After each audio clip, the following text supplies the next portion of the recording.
So I need to know what you guys would do in this race, because I was putting on this shirt today, my Chicago Marathon shirt. This is actually the last time I ran a marathon, which was 2017. And it's been the last 3 years helping more runners than running myself. Actually, I was running, I just wasn't racing much. But I want to give you guys an example of how run form can really make a difference in your training and running, especially on race day. So 2017, I'll set the stage for you just so you can understand this. 2017, running Chicago Marathon, my goal was really just to go out, break 3 hours. And, I was trained for it, but I wasn't like trained, So, and I understand that the 3 hours thing can be really intimidating, but I've been faster, and I was just going out to break 3 hours. So, this comes on the fact of we're getting ready for this need for speed thing. We're getting ready to teach people about run form, but I want to show you guys how powerful run form can be, because I always talk about your running form can help you PR, but in this instance for Chicago, I actually pulled up my Strava from that day, and there was no PRing there because the wheels fell off. And I think the thing I want you guys to know is that if you understand run form, if you can teach yourself run form and the ins and outs of it, you can save races sometimes when they're just going down the crapper.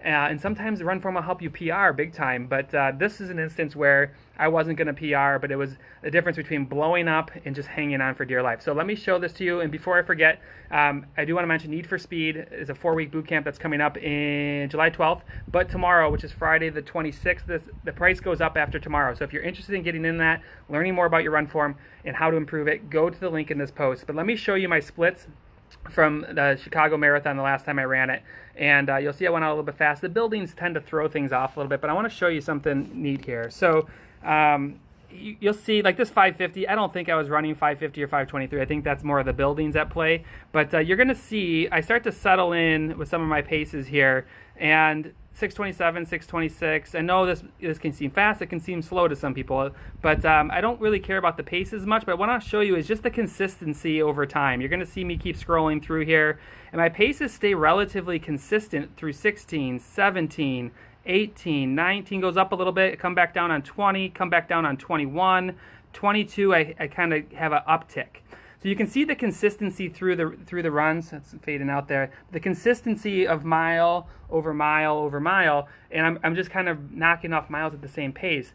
One thing I want you guys to know is my run form is a huge contribution to being able to run a nice smooth split, and that's what we're teaching in Need for Speed, is how do you, as you get tired, can maintain your pace. Run form can help you run faster, but it can also help you maintain your pace, because over time, like you're going to run slower in a marathon typically, but this is how I sustain my paces through Need for Speed. But really what I want to show you is here at mile 21, 22, because the wheels start falling off. So I'll actually go up.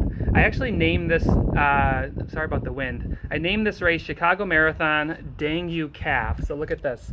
So Chicago Marathon 𝐲𝐿 Calf, I named it that back after I completed the marathon. But I want to go down, I want to show you something, because my calf started to blow up, and it wasn't great. Like I was probably wincing mostly on most of my steps, but what I did is I was able to know how, I know enough about run form. I actually changed my run form to accommodate the fact that my calves were blowing up, and I was able to hang on and break 3 hours in this marathon. So go ahead, and I want to show you right through here. If you're just jumping on, we're looking at real quick my Chicago Marathon. I'm running really even splits all the way through, and then I get to mile 22 and I hit that 650. Now look at the rest of the race. 720, 707, 719, and I finished a little bit strong here. But look at my breakaway. This was not from hitting the wall. This was because my calves were starting to cramp. I was starting to fall apart. So what did I do? And maybe I want to know what you guys would do, because usually this is typical when I work with runners is, the wheels fall off, they get in their head, and they say the hell with it, and they just kind of hold on, or they start walking a little bit, and then the walking leads into more walking. What originally usually starts off is I'm just going to walk at my aid stations, and then I'll run between them, then it walks in between, and mentally you just kind of fold. And the cool thing about run form is that it gives you somewhere else to go with your mind. And if you can understand the ins and outs a little bit, you can completely transform it. So what I did with my race, and you can see that my times went up, but I can assure you that those times were meant to be probably in the 8s and 9s. They could have easily been in the 8s and 9s, because the wheels were completely coming off. But what I did is I changed my run form. So think about this. My calves are blowing up. I'm a midfoot striker, which loads the calf more. So I ended up forcing myself into a heel strike. And I know there's a runner out there who I talked to recently who did the same thing because he heard me talk about this, but I changed my run form to start heel striking to take the load off my calves. And this is why I actually did break 3 hours in this marathon, but you don't see the 8s and 9s and beyond and the complete destruction of my race.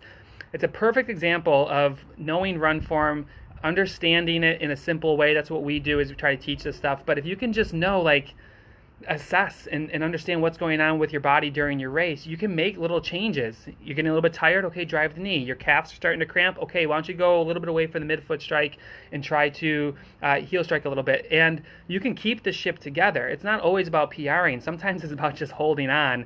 And I encourage you guys to continue to learn about run form, to keep working on it. There's 2 things that I would recommend. Like, when people ask, well, where do I start? How do I start working on run form? There's 2 places. There's fixing the complete overstriding, which is like, planting the heel way out in front of you, way down there. And then fixing that is a big piece. But then there's the part of driving the knee, getting away from shuffling, getting away from scuffing the feet. That usually deteriorates and gets worse over the course of a long run or a race. If you can break away from that, you're going to be able to completely change some races. Now, sometimes things are just going to go wrong and you're going to blow up, but there's times when you have complete control. You don't have to go to that dark place in your head. And that's what we're going to be teaching in Need for Speed, which starts on July 12th. We're going to be teaching how to open your stride, drive your knees so that you can maintain these paces. I want to show it one more time for people just jumping on.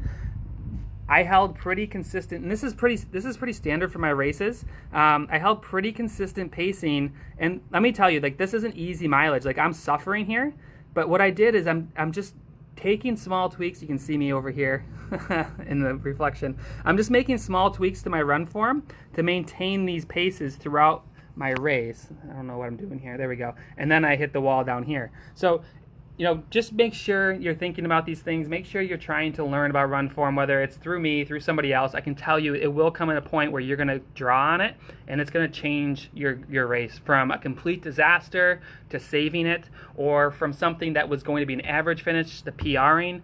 It's just, no one ever wishes their run form was worse. At least I don't think so. So, real quick, couple questions. Hi, Kate. Sorry that you're getting an MRI. Larissa, compression socks, I wear them all the time. I like them the way they feel. I like the way compression feels, so I love them. But that's all I have for tonight. I just wanted to encourage you guys to work on your run form. If you want some help, price is going up on Need for Speed, which starts on July 12th. 4-week boot camp. You get lifetime access to it, so be sure to check that out. And I will talk to you guys soon. Bye-bye.